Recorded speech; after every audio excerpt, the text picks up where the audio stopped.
C'est le continent qui cette année connaîtra la plus forte croissance. L'Afrique est en plein décollage économique, mais les obstacles sont encore nombreux. Le plus important est sans doute l'accès à l'électricité.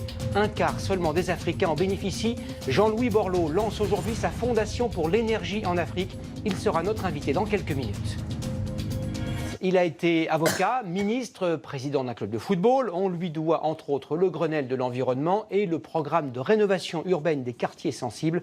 Notre invité ce soir a de l'énergie à revendre. Jean-Louis Borloo, bonsoir. Bonsoir. Merci d'avoir accepté notre invitation. Alors l'énergie, c'est votre nouveau cheval de bataille.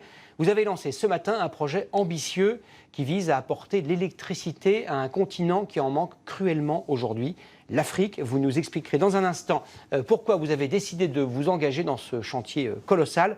Vous nous direz aussi si vous avez abandonné toute ambition politique. Mais tout d'abord, regardez ce reportage d'Amandine Atalaya et de Marc Bulka sur votre nouveau combat pour l'Afrique. Jean-Louis Borloo à nouveau dans un cadre politique, à l'hôtel de Marigny en face de l'Élysée. Mais il s'agit du lancement de sa fondation pour l'énergie en Afrique. L'ancien ministre voudrait que le continent ait accès à 100% à l'électricité d'ici une décennie. Et cela n'a rien d'un rêve, assure-t-il, le financement est possible. Les montants sont ridicules. Du moins selon lui. En tout, l'électrification de l'Afrique coûterait 200 milliards d'euros, surtout des investissements privés. L'aide publique représenterait 50 milliards sur 10 ans. Une blague, assure Jean-Louis Borloo à la tribune. Commentaire amusé de François Hollande venu soutenir le projet. Il suffit de mobiliser des milliards. Mais pour Jean-Louis Borloo, ce n'est pas là le sujet principal. Car il pense, et il a raison, qu'avec de la volonté, il y a un objectif qui peut être atteint. À ce jour, 600 millions d'Africains sont privés d'électricité. Il suffit de regarder cette carte pour comprendre le problème. L'Afrique, par rapport à l'Europe notamment, est plongée dans le noir. Jean-Louis Borloo s'est lancé dans ce combat il y a quelques mois, début pour lui d'une nouvelle vie. L'ancien ministre de Jacques Chirac et de Nicolas Sarkozy s'était retiré de la politique il y a un an environ, une pneumonie sévère l'ayant contraint à abandonner ses mandats. Il jure aujourd'hui de ne s'occuper que de l'Afrique. Jean-Louis Borloo, vous êtes connu pour votre sens de la formule. Vous avez parlé à propos de ce projet concernant l'Afrique d'un plan Marshall. Ça semble follement ambitieux. Ce n'est pas un reproche, mais c'est follement ambitieux.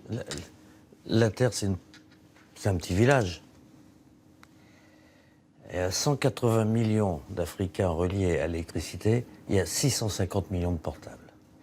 Donc reprenez votre carte. Pensez une seconde que l'Europe des Lumières va cohabiter avec une Afrique sans lumière. Dans les ténèbres, c'est une blague. En réalité, ces deux parties-là sont un continent commun, un destin commun. On est à la croisée des chemins, où il y a un plan d'équipement de l'électricité de l'Afrique. Et c'est notre seul relais de croissance pour l'Europe. Il n'y en a pas d'autre. Où on ne le fait pas. Et malheureusement, un continent qui va doubler de population, 1 milliard de personnes en plus à nourrir, à loger, à éduquer, à soigner, on ira à la confrontation. Donc en fait, il faut tout simplement un plan qui est une méthode relativement simple. L'électricité, c'est tout. C'est l'eau, c'est l'accès à la santé, l'accès aux soins, le développement. Enfin bref, c'est pas supportable et tolérable. Donc c'est notre investissement. Ça coûte honnêtement, enfin c'est 4-5 000. Mais non, mais je voulais vous poser justement une question triviale. Allons-y. Qui va payer? Est-ce que ce sont les États riches, les États occidentaux, donc les contribuables occidentaux qui ont déjà du mal à joindre les deux bouts? On le voit avec les comptes publics de la France. Monsieur Boulot, 4 milliards d'investissements en Afrique. Pour faire ce plan global de 250, la partie subvention, c'est 3% de croissance, c'est 300 milliards de richesse en plus pour l'Europe. Vous avez annoncé ici, il y a 4 ans, 5 ans, votre prédécesseur, que nous avions pris l'engagement de financer 10 milliards de dollars par an au titre du climat. Nous ne l'avons pas fait. Moi je dis, arrêtons les promesses, on fait beaucoup moins, 40%, mais on le fait en vrai, avec une agence africaine, gérée par les Africains, qui développe l'énergie pour toutes les familles. C'est vital. La Méditerranée n'a pas vocation à être le cimetière du monde.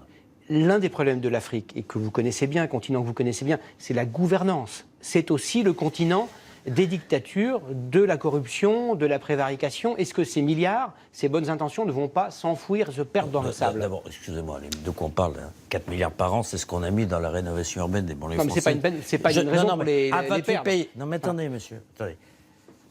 Les dirigeants africains, pas tous, certains. Non, mais depuis 40 ans, ils ont géré une situation de choc démographique, triplement de population. Si on avait suivi, nous, la démographie de la Côte d'Ivoire, on serait 240 millions. Bon. Donc, évidemment que c'est difficile et c'est compliqué. Ils sont tous d'accord pour mettre la priorité sur l'énergie. Ils demandent une agence spécialisée et qu'on respecte au moins 40% de nos engagements. Et puis, je vais vous dire, je me fous du problème des dirigeants. Ce qui m'intéresse, c'est les peuples. Et la seule question posée, c'est si le dirigeant n'est pas bien, le peuple, il ne paye pas la double peine. Donc, le sujet, c'est les peuples d'Europe, ils ont le continent frère, on donne un coup de main. L'Europe des Lumières ne peut pas laisser l'Afrique dans les ténèbres. Quand les Lumières vont s'éclairer en Afrique, c'est le monde entier qui va s'illuminer. La croissance européenne va enfin revenir. En plus, l'Europe s'embête. Elle n'a pas d'idéal. Ça, c'est donner un idéal à l'Europe. Pardon de revenir à des considérations françaises. Vous avez recouvré la santé, l'énergie, la voix et la plaidoirie de l'avocat que vous êtes. Vous êtes aussi rapproché de François Hollande. Il paraît que vous êtes parmi les visiteurs du soir. Vous le conseillez, il vous écoute. Pas une seconde. Pas une vous seconde. le voyez. Non, mais je vous dis, c'est très simple. Bon. Il se trouve que quand on je ne vous ai pas encore posé la question. Non, mais quand on porte un truc comme ça, vous croyez qu'on le porte sans votre pays? Si vous ne convainquez pas d'abord les vôtres, convainquez pas d'abord votre président, puis les entreprises du CAC 40 françaises, puis le président de l'Assemblée, du Sénat, les députés de droite, vous croyez que vous allez convaincre le monde? Donc j'ai vu 33 chefs d'État de gouvernement africains. Ils disent, bon les enfants, on y va. Dans les 7 à 10 ans, il faut qu'il y ait la lumière sur le continent. Maintenant, j'ai vu le président de la Commission européenne, mais le président français est majeur. Depuis le mois de juillet, je le tiens informé, il soutient, c'est le président de la France. Voilà, il n'y a rien de politique dans tout ça. Bien, merci beaucoup. Vous n'avez pas d'ambition pour 2017 non plus? Non, mais vous croyez pas que ça, c'est une ambition? Si, mais l'autre est extrêmement noble également. Je veux dire, l'emploi français, le rêve français, je voudrais juste dire un truc aux Français. En Afrique, ils adorent la France, même les anglophones. On peut s'engueuler. La passion pour la France ou la passion française pour l'Afrique, elle est énorme. C'est nos frères. Ils sont 1 milliard, ils vont être 2 milliards. Nous, on est 500 millions d'Européens, on va être 350.